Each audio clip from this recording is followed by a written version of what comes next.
अस्सलामुअलैकुम। आज हम लोग किस्त नंबर 2 शुरू करने जा रहे हैं। चलें शुरू करते हैं। अनाया जब नाश्ता बनाने किचन में आई तो उसकी भाभी ने कहा, भाभी अनाया बेटा आज कोई हेल्दी सा नाश्ता बना दो, काफ़ी दिन हो गए तुम्हारे हाथ का कोई अच्छा सा नाश्ता किए हुए। अनाया हैरत से अपनी भाभी की शक्ल देख रही थी। फिर उसकी भाभी ने उससे कहा, अनाया तुम्हारे हाथ के खाने मुझे बहुत पसंद हैं। अनाया का भाई आ गया और उसने बड़े खुशगवार अंदाज में कहा, आखिर है भी तो मेरी बहन।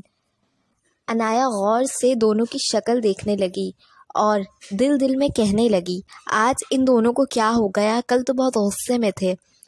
नाश्ते की टेबल पर नाश्ता करते वक्त अनाया के भाई फरजाल ने कहा, फरजाल अनाया कभी कभार जो आपसे बड़े होते हैं उनसे भी गलतियां होती हैं, तो छोटों को चाहिए कि उन्हें माफ़ कर दें, उनकी गलतियों को नज़रअंदाज कर दें। अनाया ने कुछ ना कहा, बस सर हिलाने लगी।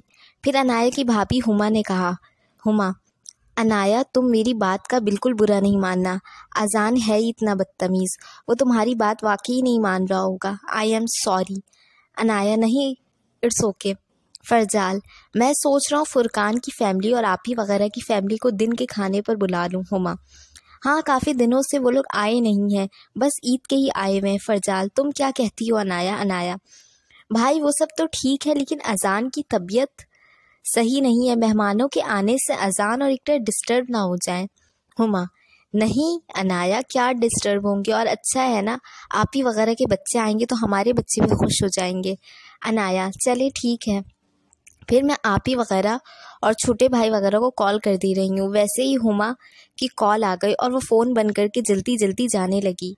फरजाल अरे तुम कहाँ जा रही हो? हुमा पहले अपनी दोस्तों के साथ मिलकर कुछ ताज वगैरह की एक्टिविटीज़ में रहती थी, और ये बात जब फरजाल को पता चली थी तो दोनों में बहुत लड़ाई हुई थी।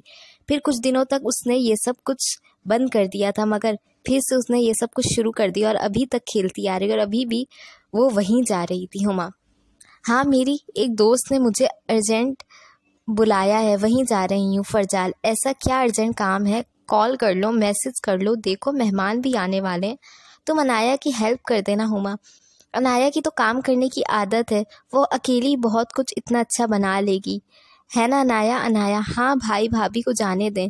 फरजाल अच्छा मगर जल्दी आ जाना। हुमा हाँ ठीक है। मेहमान आ गए, सबने बातचीत की, खाना वगैरह खाया, मगर अनाया का चेहरा उदास था। उसकी बहनों ने उसका चेहरा देखा और पूछा, उसकी बड़ी बहन नाजिया, नाजिया क्या बात है अनाया? हुमा ने ही कुछ कहा होगा, है ना? अनाया नहीं, कोई ऐसी बात नहीं है। अनाया की दूसरी बहन अफसाना, अफसाना कोई ना कोई बात तो है अनाया, अब हमसे मत छुपाओ। अनाया ने कल की सारी बात बताई कि किस तरह अजान को लेकर घर पर लड़ाई हुई थी, और आज ये सुबह नाश्ता करते ही इसकी भाभी अपनी दोस्त के पास निकल गईं और मेहमानों के आने से कुछ ही देर पहले घर आईं। अनाया की दोनों बहनों को गुस्सा आ गया और कहने लगी, हाँ तो जाहिर सी बात है, उसमें गलती तुम्हारी थोड़ी है, एक तो तुम घर की जिम्मेदारियां भी संभालो और उनके बच्चों को भी संभालो। अफसाना फरजान ने कोई मासी नहीं रखवाई? अनाया नहीं, एक मासी रखवाई थी तो वो घर के काफ़ी सारे कीमती सामान लेकर भाग गई, उसके बाद से भाई ने कोई मासी नहीं रखवाई। नाजिया एक तो फरजाल को इंसानों से ज़्यादा पैसों से बहुत मोहब्बत है, कोई ईमानदार मासी देखकर रखवा ले। अफसाना फ़ायदा क्या होगा, वो सिर्फ झाड़ू पोछा करेगी, किचन के काम तो अनाया को ही करने पड़ेंगे, क्योंकि मासी के हाथ का काम तो फरजाल और हुमा को पसंद ही नहीं है। वैसे कहीं ये हुमा फिर से कोई उल्टे सीधे खेल में तो नहीं लगी हुई है? अनाया सही अंदाज़ा लगाया आपने, कुछ दिनों पहले जब मैं उनके कमरे की सफाई कर रही थी तो भाभी के दुपट्टे में फंसा मैंने एक ताज का पत्ता देखा था, और आज भी भाभी वहीं जा रही थी। नाजिया तुमने इस बारे में फरजाल से तो जिक्र नहीं किया? अनाया नहीं आपी। नाजिया हाँ सही है, जब फरजाल को इस बारे में शक होगा तो वो खुद ही पता कर लेगा, उसने हुमा को फिर से इतनी आज़ादी जो दे रखी है। अफसाना पता नहीं नाजिया, फरजाल को भी शक होगा कब।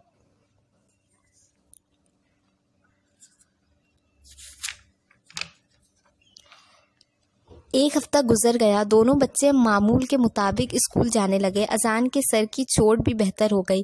फिर इस्लामाबाद से कॉल आई कि अनाया वगैरह के कोई दूर के मामू किसी काम के सिलसिले में कराची आ रहे हैं और वो उन लोगों के घर 1 महीने रुकेंगे फैमिली के साथ। हुमा तो कोई काम करती नहीं थी, मगर फिर भी हुमा का मुंह बन गया था। उन लोगों के मामू आ गए अपनी फैमिली के साथ। मामी भी कुछ अलग तरह की थी, कोई काम वगैरह करना नहीं चाहती थी। और उनकी बेटी मरियम, वो भी बहुत बदतमीज़ थी। एक दफ़ा रात के 12 बज रहे थे। मरियम अपनी दोस्तों के साथ अनाया वगैरह के घर में पार्टी कर रही थी, बिल्कुल तेज़ म्यूज़िक के साथ। उस शोर से अनाया, हुमा कोई नहीं सो पा रही थी। फिर अनाया उस तरफ गई मरियम के पास और जाकर म्यूज़िक बंद किया। मरियम चीखते हुए, Mariam what's wrong with you? Anaya, Mariam रात के 12 बजे हैं, अब सो जाओ मरियम। मैं सो जाऊं या फिर तुम लोगों को सोना है? देखो, ये रोक टोक करना तुम्हारे ऊपर बिल्कुल सूट नहीं करता, जाओ जाकर सो जाओ। हुमा, क्यों? अनाया पर सूट नहीं करता रोक टोक करना, लेकिन मुझ पर तो करता है ना। चुपचाप म्यूज़िक बंद करो, दोस्तों को गुड बाय करो और अपने कमरे में जाओ। मरियम, हुमा भाभी ये सारी बातें आप ना ही करें तो बेहतर है। रोज़ जो आप निकल जाती हैं पार्टी, पिकनिक, शॉपिंग में, उसका क्या? घर के कामों से तो आपको कोई मतलब ही नहीं है। हुमा, अपनी हद में रहो मरियम, तुम शायद ये भूल रही हो ये घर हमारा है। अनाया ने मरियम की दोस्तों से कहा। अनाया, रात हो रही है, आप लोग भी अपने घर जाकर आराम करें। आप लोगों के पेरेंट्स भी परेशान हो रहे होंगे। मरियम की सारी दोस्तें चली गईं, लेकिन दोनों में लड़ाई चल ही रही थी। मरियम, ये घर फरजाल भाई का है और मैंने फरजाल भाई से परमिशन ले ली थी। हुमा, मगर इस घर पर फरजाल के साथ साथ और भी लोग रहते हैं, तो सबका इस घर पर बराबर का हक है। अनाया, भाभी मरियम, आप लोग प्लीज़ खामोश हो जाएं, सब घर वाले उठ जाएंगे तो खामोखा बात से बात बढ़ेगी। मरियम, मेरी दोस्तें बहुत अच्छी हैं, मैं चाहती हूँ उनके घर एक दिन क्या बल्कि 1 महीने स्टे कर सकती हूँ। हुमा, हाँ तो जाओ, देखते हैं कौन कितनी दिन तुम्हें बर्दाश्त करता है। मरियम, ठीक है तो चली जा रही हूँ। मरियम जाने लगी तो अनाया ने उसका हाथ पकड़ा। अनाया, ये तुम कहाँ जा रही हो? देखो, भाभी ने तुमसे जो कुछ भी कहा इसके लिए मैं तुमसे माफ़ी मांगती हूँ। हुमा, क्या मतलब है माफ़ी मांगती हूँ? अनाया, भाभी देखे प्लीज़, अब कुछ नहीं। अनाया, हाँ तो मरियम, तुम चाहो जो चाहो कर सकती हो, मगर अभी तुम अपने कमरे में जाओ।